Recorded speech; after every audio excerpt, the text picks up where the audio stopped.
Students, welcome all of you. आज जो अपने चैप्टर 5 का टॉपिक डिस्कस करने जा रहे हैं वो है चालकता और चालकत्व। एक्चुअल में ये शब्द एक जैसे हैं लेकिन इनका अर्थ अलग है, इनका मीनिंग अलग है। चालकता और चालकत्व में क्या डिफरेंस है वो देखेंगे, मात्रक क्या है वो देखेंगे, ये सारी चीज़ें अपने डिस्कस करेंगे। साथ ही साथ एक सुपर कंडक्टिविटी जो कि मॉडर्न फिजिक्स का एक्सपेरिमेंटल कह सकते हो, एक्सपेरिमेंटल के क्षेत्र में जो रिसर्च चल रही है वो सुपर कंडक्टिविटी पे चल रही है। सुपर कंडक्टिविटी यानी अति चालकता क्या है, ये बहुत ही अच्छा टॉपिक है, अपने डिस्कस करेंगे। तो स्टूडेंट्स अपने शुरू करते हैं। सबसे पहले दो छोटी छोटी डेफिनेशन से, एक है चालकता क्या होता है और दूसरा चालकत्व क्या होता है। चालकता इसको कहते हैं अपने इंग्लिश में कंडक्टिविटी और इसको कहते हैं कंडक्टेंस। क्लियर? डेफिनेशन सिंपल सी है इसकी, जैसे अपने प्रतिरोधकता पढ़ चुके हैं ऑलरेडी, रजिस्टिविटी जिसको कहते हैं अपने प्रतिरोधकता या विशिष्ट प्रतिरोध, ये पिछली वीडियो में देख चुके हैं, वहाँ बताया था कि क्या होता है। तो प्रतिरोधकता का जो व्युत्क्रम होता है, उल्टा होता है, उसी को अपने कहते हैं चालकता। ये डेफिनेशन है सिंपल सी कि जो रो दिखाते हैं अपने प्रतिरोधकता या विशिष्ट प्रतिरोध को, उसका जो व्युत्क्रम है उसी को अपने कहते हैं चालकता या कंडक्टिविटी। तो सिग्मा इज इक्वल टू 1/ρ, ये इसकी सिंपल सी डेफिनेशन है। प्रतिरोधकता के व्युत्क्रम को चालकता कहते हैं, राइट। अब इसमें इसकी अगर अपने फॉर्मूला एक और देखना चाहें कि सिग्मा का फॉर्मूला क्या होगा, तो इसमें देख सकते हैं अपने कि सिग्मा का फॉर्मूला अपने पहले फाइंड आउट कर चुके हैं। रो का formula, rho is equal to होता है m/n²। इसका उल्टा अगर करें तो सिग्मा आ जाता है, ये पिछले आर्टिकल में भी देखा था अपनों ने, sigma is equal to n²/m। ये आ जाता है सिग्मा का फॉर्मूला। एक और formula in terms of n, जिसे अपने इलेक्ट्रॉन घनत्व का था, ये इलेक्ट्रॉन पर चार्ज, टो रिलैक्सेशन टाइम यानी विश्रांति काल, और m इलेक्ट्रॉन का द्रव्यमान। तो सिग्मा का एक और फॉर्मूला n²/m। इन जनरल अपने कहेंगे कि सिग्मा क्या होता है, जो रो है विशिष्ट प्रतिरोध या प्रतिरोधकता है, उसके व्युत्क्रम को ही अपने विशिष्ट सिग्मा कहते हैं या कंडक्टिविटी कहते हैं, चालकता कहते हैं। अब इसके मात्रक की बात करें, चूंकि हम जानते हैं कि जो इसका मात्रक है, रो का मात्रक होता है, वो होता है ओम इंटू मीटर। क्लियर? ये अपने पहले देख चुके हैं, ओम इंटू मीटर। सिग्मा का मात्रक निकालना है तो इसका उल्टा कर देंगे। तो सिग्मा का मात्रक अगर देखें अपने, चालकता जिसको अपने कहते हैं, उसकी यूनिट या मात्रक, तो ohm inverse metre inverse. It means इसको कैसे लिखें, ओम इनवर्स मीटर इनवर्स, ठीक है, या प्रति मीटर कह सकते हैं। ओम इनवर्स को लिख सकते हैं ओम का उल्टा, एक तरह से मोह, इसको लिख देंगे मोह, और मीटर इनवर्स कर दें या प्रति मीटर कर दें। ये इसका इन जनरल मात्रक यूज करते हैं अपने सिग्मा का, चालकता का, मोह प्रति मीटर, जो कि सिग्मा का मात्रक है, कंडक्टिविटी या चालकता का मात्रक है। ओम इनवर्स मीटर इनवर्स भी आप लिख सकते हो। तो ये है चालकता से संबंधित कुछ चीजें। चालकता क्या है, प्रतिरोधकता के व्युत्क्रम को ही चालकता कहते हैं, इसका मात्रक मोह प्रति मीटर, ये आपको ध्यान रखना है। अब आते हैं राइट साइड में, चालकत्व क्या है। अब देखो यहाँ ये चालकता, ये चालकत्व है। अक्सर एग्जाम में आता है चालकता किसे कहते हैं, स्टूडेंट्स करते हैं प्रतिरोध के व्युत्क्रम को, जो कि गलत है। प्रतिरोध के व्युत्क्रम को अपने कहते हैं चालकत्व, कंडक्टेंस, जिसको C से भी डिनोट किया जाता है या G से डिनोट किया जाता है, या तो C से या G से डिनोट कर सकते हैं। यहाँ अपने G दिखाया है। प्रतिरोध के व्युत्क्रम को चालकत्व कहते हैं, कंडक्टेंस कहते हैं, ना कि कंडक्टिविटी, ये कंडक्टेंस है। G is equal to 1/r। R के कई सारे फॉर्मूले अपनों ने पढ़ा था, उनमें से एक था ρl/a। इसका व्युत्क्रम कर देंगे तो G बन जाएगा a/ρl। किसी भी फॉर्म में लिखा जा सकता है, R का जो भी फॉर्मूला है उसका उल्टा करोगे वो आ जाएगा अपने पास कंडक्टेंस या चालकत्व। इसके मात्रक की बात करते हैं, G का मात्रक, उसको इजीली अपने फाइंड आउट कर सकते हैं। प्रतिरोध का मात्रक अपने जानते होता है ओम, जिसको अपने इससे सिंबल से डिनोट करते हैं ओम। यहाँ इसका मात्रक क्या हो जाएगा, इसका मात्रक अगर देखें तो ओम इनवर्स, ओम इनवर्स। और ओम इनवर्स का मतलब यहाँ उल्टा करना है आपको, OHM है, इनवर्स है तो उल्टा कर दो MHO, तो ये बन जाता है MHO, जिसे अपने क्या लिखते हैं, मोह। इसका मतलब ये हुआ कि चालकत्व का मात्रक क्या होगा, वो मोह होगा। ठीक है। साथ ही साथ अगर आप G की विमा की बात करते हैं, याद करो प्रतिरोध की विमा मैंने बताई थी आपको, पीछे जो वीडियो अपनों देखी है उसमें MLT 1232 बताया था, अगर आपको याद हो। ये इसका उल्टा कर दो तो ये बन जाती है G की विमा। 1232 है, इसका उल्टा अगर आप करोगे तो क्या बनेगा, देखो MLTA की फॉर्म में 1 2 है, ये तो बन जाएंगे माइनस के, ये -3 -2 है तो ये बन जाएंगे प्लस के। इसका मतलब कंडक्टेंस या चालकता की विमा क्या आ जाएगी, M-1 L-2 T3 और A2। तो students exam point of view बहुत इंपॉर्टेंट है, ये आपको ध्यान रखना है कि चालकता और चालकत्व में बेसिकली क्या डिफरेंस है, कंफ्यूज नहीं होना है आपको।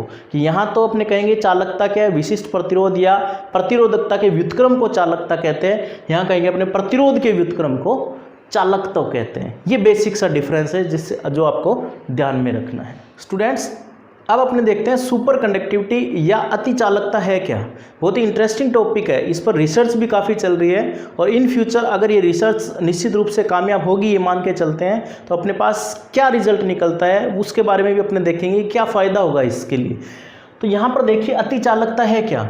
जैसे अपने देखते हैं कि अगर मान लो कोई चालक है या मिश्र धातु है, अगर आप इसका ताप बढ़ाओगे तो इसका प्रतिरोध या प्रतिरोधकता बढ़ेगी। इसका रिवर्स करते हैं, अगर इसका तापमान किसी भी चालक का तापमान अगर आप कम करते हो तो इसकी प्रतिरोधकता का मान भी कम होता है, प्रतिरोध का भी कम होगा और प्रतिरोधकता का भी कम होगा। इसका मीनिंग ये हुआ कि ये मान लो मिश्र धातु या चालक है, इसका तापमान धीरे धीरे कम करते गए, तापमान कम करने से इसकी प्रतिरोधकता भी कम होगी और एक स्थिति ऐसी आती है जब इसकी प्रतिरोधकता का मान 0 हो जाता है। प्रतिरोधकता का मान 0 है, इसका मतलब क्या हुआ, इसकी चालकता 0 का उल्टा अपने जानते हैं इनफाइनाइट। अभी अपनों ने देखा था कि चालकता जो होती है वो प्रतिरोधकता का व्युत्क्रम होती है। इसका मतलब आपने कोई चालक लिया या मिश्र धातु लिया, इसका तापमान धीरे धीरे कम करते गए, एक स्थिति ऐसी आई कि इसकी प्रतिरोधकता का मान 0 हो जाता है। प्रतिरोधकता का मान 0 होने का मतलब हुआ चालकता कितनी होगी, अनंत हो गई। ये जो गुण है इस पदार्थ का, इसको अपने कहते हैं अति चालकता, सुपर कंडक्टिविटी। और ऐसे पदार्थ उस टेम्परेचर पे क्या बन जाते हैं, अति चालक बन जाते हैं। यानी अति चालकता की स्थिति में किसी भी अति चालक पदार्थ का विशिष्ट प्रतिरोध या प्रतिरोधकता का मान 0 होता है, या यूं कहे कि चालकता का मान अनंत होता है। इसे अपने अति चालकता कहते हैं। डेफिनेशन भी अगर आप देखो तो कुछ धातुओं एवं मिश्र धातुओं का ताप कम करने पर प्रतिरोधकता कम होती है, यानी कि चालकता बढ़ती है। ये अपने जानते हैं कि प्रतिरोधकता कम होगी तो चालकता बढ़ेगी। एक निश्चित ताप पर इनकी प्रतिरोधकता घटकर 0 हो जाती है। प्रतिरोधकता कितनी होगी, 0, यानी कि चालकता का मान कितना होगा, यहाँ ये भी ध्यान रखें, चालकता का मान कितना होगा, अनंत होगा। ऐसे पदार्थ अति चालक पदार्थ, और इस गुण को अति चालकता कहते हैं, सुपर कंडक्टिविटी कहते हैं। और जिस ताप पर यह घटना होती है उसको अपने कहते हैं क्रांतिक ताप। कई बार पूछा जाता है एग्जाम में कि क्रांतिक ताप किसे कहते हैं, तो आपको बताना है कि वह ताप जिस पर अति चालकता की घटना होती है उसे अपने क्रांतिक ताप या क्रिटिकल टेम्परेचर कहते हैं। इसके सबसे पहले जो इस घटना के बारे में डिस्कशन किया था, घटना के बारे में जो एक्सपेरिमेंट किए थे, वो के अमरलिन जो साइंटिस्ट थे, डच साइंटिस्ट थे, के ओनस कहते हैं इसको, के ओनस भी कहा जाता है इनका शॉर्ट नाम। के ओनस ने इनके बारे में खोज की थी और पारे के लिए, जिसे अपने मरकरी भी कहते हैं, उन्होंने देखा कि 4.2 केल्विन ये इसका क्रांतिक ताप आता है। यानी कि पारे का टेम्परेचर के ओनस ने ये देखा एक्सपेरिमेंट के आधार पर कि पारे का अगर तापमान आप कम करते जाओ तो एक लिमिट आती है, यानी एक ऐसा टेम्परेचर आता है 4.2 केल्विन। इस टेम्परेचर पर पारे की रेजिस्टिविटी, प्रतिरोधकता का मान 0 हो जाता है, अर्थात उसकी चालकता इनफाइनाइट हो जाती है। तो ये घटना थी जिसे अपने कहते हैं अति चालकता या सुपर कंडक्टिविटी। सबसे बड़ा फायदा इसका क्या है, इसका फायदा एक चीज़ और देखिए, ये जो परिघटना है अति चालकता, ये काफ़ी अल्प ताप पर, कम टेम्परेचर पर ही ये होती है। हालांकि रिसर्च चल रही है इस पे, लेकिन अभी तक देखा जाए तो कम ताप पर ही ये लगभग 10 केल्विन से 0.1 केल्विन, इस टेम्परेचर रेंज में ही ये परिघटना अक्सर पाई जाती है, होती है, ये कह सकते हो, कंडक्ट होती है। इसके बियॉन्ड भी इस पर रिसर्च चल रही है और इन फ्यूचर निश्चित रूप से अपने सफलता प्राप्त करेंगे, या आप में से कोई रिसर्च करेगा इसमें, मैं मान के चलता हूँ। एक चीज़ और इसमें देखने वाली है, इंटरेस्टिंग चीज़ क्या आती है कि अति चालकता के केस में अपन ने देखा था कि रो का मान कितना हो जाता है 0 और सिग्मा का मान कितना हो जाता है इनफाइनाइट। चालकता कितनी होगी, अनंत होगी।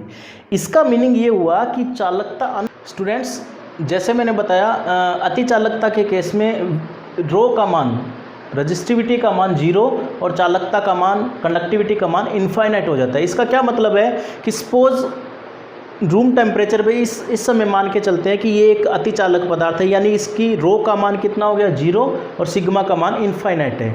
अब आप इस तार में, सपोज ये तार है, इस तार में आपने क्या किया, बाहर से एक्सटर्नल सोर्स से धारा प्रवाहित कर दी, किस बैटरी से या अन्य सोर्स से, सेल से आपने धारा प्रवाहित कर दी और फिर आपने सोर्स को हटा लिया है, उस बैटरी को, सेल को हटा लिया है, तो इस तार में अनंत समय तक धारा प्रवाहित होती रहेगी। क्यों? क्योंकि इसका प्रतिरोधकता 0 है, या यूँ कहें कि चालकता अनंत है। अनंत चालकता होने के कारण ये कहेंगे कि इसमें एक बार धारा प्रवाहित कर दी तो अनंत समय तक इसमें धारा प्रवाहित होती रहेगी। तो कितना अच्छा यूज है अति चालकता का। इस पर रिसर्च चल रही है कि नॉर्मल टेम्परेचर पे भी अति चालकता की अगर खोज हो जाती है तो इसका सबसे बड़ा बेनिफिट है कि जो ऊर्जा का व्यय है, ऊर्जा का जो खर्च है, उससे अपने को मुक्ति मिल जाएगी। यानी आपकी जो इलेक्ट्रिसिटी का बिल आता है वो इलेक्ट्रिसिटी का बिल नहीं आएगा। एक बार आपने धारा प्रवाहित कर दी तो अनंत समय तक होती रही। फिर आप चाहे कूलर चलाएं, एसी चलाएं, पंखे चलाएं, कंटिन्यू चलाएं, आपके इलेक्ट्रिसिटी का बिल नहीं आएगा। काश ऐसा हो, है ना। तो इसके लिए आपको मेहनत करनी पड़ेगी। आप भी रिसर्च कीजिए कि अति चालकता की खोज नॉर्मल टेम्परेचर पे हो जाए। इस विषय में खोज चल रही है और आप भी उसमें सहयोग करें। फ्यूचर के आप नो डाउट साइंटिस्ट हैं। अब अपने इसमें कुछ चीज़ें और देखते हैं कि अति चालकता की यूज़ देख लेते हैं, कहाँ का यूज़ होता है। तो ध्यान रखें अति चालकता का यूज़, सबसे पहला यूज़ आप कह सकते हो कि जो उच्च मैग्नेटिक फील्ड है, हाई मैग्नेटिक फील्ड, उच्च चुंबकीय क्षेत्र की जो चुंबक है वो बनाने में, जिसे अति चालक चुंबक कहते हैं, उनमें इसका यूज़ किया जाता है। तो पहला यूज़ हो गया अति चालक चुंबक में। दूसरा ट्रांसफार्मर में यूज़ किया जाता है इसका, ट्रांसफार्मर में इसका यूज़, साथ ही साथ जो विद्युत मोटर है उसमें इसका यूज़ किया जाता है। विद्युत मोटर के अलावा जो विद्युत जनित्र है, इलेक्ट्रिक जनरेटर जिसे अपने कहते हैं, उसमें भी इसका यूज़ किया जा सकता है। अन्य में कहें तो सुपर कंप्यूटर में इसका बहुत अच्छा यूज़ होता है। सुपर कंप्यूटर में इस अति चालकता का बहुत अच्छा यूज़ किया जाता है। एक जो टॉपिक अपने पास आता है, इससे रिलेटेड एग्जाम में बहुत बार आता है, एग्जाम में आता है और अक्सर स्टूडेंट कंफ्यूज रहते हैं कि ये एक्चुअल में आया किस चैप्टर से है ये टॉपिक, और वो इफेक्ट होता है मेसनर इफेक्ट, जिसको कई बार माइजनर इफेक्ट भी कहा जाता है। मेसनर इफेक्ट या माइजनर इफेक्ट, तो ध्यान रहे ये अति चालकता से संबंधित है मेसनर इफेक्ट। और क्या मतलब है इसका, इसको अपने डिफाइन करें मेसनर इफेक्ट को। तो ये मान के चलें कि ये अति चालक पदार्थ है। इसको मैं एग्जाम्पल से समझाता हूँ, आप कभी नहीं भूलोगे।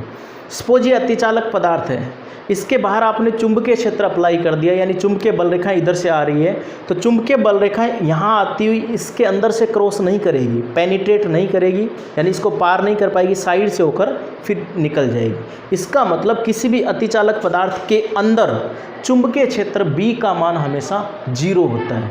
इसे कहते हैं अपने मेसनर इफेक्ट या माइजनर इफेक्ट। इसको अपने इस रूप में समझ सकते हैं। पहले डेफिनेशन देख लीजिए, अतिचालक पदार्थ में चुंबकीय क्षेत्र का मान 0 होता है। इतना सा इफेक्ट है, ये छोटा सा इफेक्ट है। अतिचालक पदार्थ है, उसके अंदर B चुंबकीय क्षेत्र B का मान 0 होता है। जैसे अपने जानते हैं चुंबकीय क्षेत्र का सिंबल B होता है। अब यहाँ देखो, मैंने एक्सप्लेन किया है कि ये एक अतिचालक पदार्थ है, इसका ताप क्रांतिक ताप से कम है, इसका मतलब वो अतिचालक है, यानी कि अतिचालक पदार्थ है। ये जो राउंड में दिखाया है, इसको इस रूप में सिंबल है एक तरह से। और यहाँ ये चुंबकीय बल रेखा इसके अंदर से नहीं जा रही, बाहर से निकल जा रही है इस तरफ से। इसका मतलब चुंबकीय, कितना भी चुंबकीय क्षेत्र आप अप्लाई करो, चुंबकीय बल रेखा इसके अंदर से नहीं जाएगी, यानी अंदर चुंबकीय क्षेत्र का मान हमेशा 0 होता है। इन शॉर्ट आप कह सकते हो कि अतिचालक पदार्थों में चुंबकीय क्षेत्र B का मान 0 होता है। इसे अपने मेसनर इफेक्ट या माइजनर इफेक्ट कहते हैं। तो स्टूडेंट, आज का जो टॉपिक अपनों ने किया वो board exam point of view से या competitive exam point of view से बहुत इंपॉर्टेंट है। चाहे वो अतिचालकता हो, मेसनर इफेक्ट हो, या इससे पहले जो अपनों ने किया था, जो कंडक्टिविटी क्या है, रजिस्टिविटी क्या है, कंडक्टेंस क्या है, ये सारे के सारे इंपॉर्टेंट टॉपिक हैं। तो आई होप आपको अच्छे से समझ आया होगा। तो स्टूडेंट्स, इस वीडियो को ज़्यादा से ज़्यादा लाइक करें, शेयर करें, और इस चैनल को अगर आपने अभी तक सब्सक्राइब नहीं किया है तो अभी सब्सक्राइब करें। Thank you.